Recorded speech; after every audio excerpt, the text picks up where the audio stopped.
Chicken stew, কিছুই না, chicken টক দই দিয়ে মেখে কিছুক্ষণ রেখে দিয়েছিলাম। তারপরে এতে আদা, রসুন, পেঁয়াজ, ধনেপাতা, কাঁচা লঙ্কার একটা পেস্ট দিয়েছিলাম গোলমরিচ গুঁড়ো দিয়ে মেখে আরও কিছুক্ষণ রেখে দিয়েছিলাম।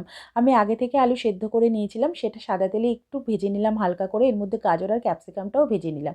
আমার কাছে এই সবজি অ্যাভেলেবেল ছিল, তোমাদের কাছে যা থাকবে সেটা তোমরা দিতে পারো।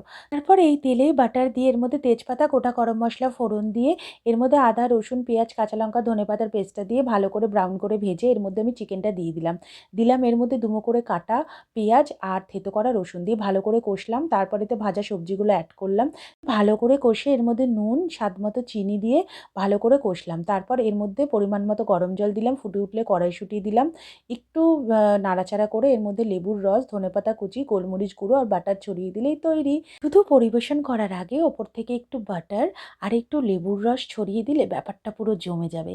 খেতে কিন্তু লাজবাব হয়, ভীষণ ভালো হয়।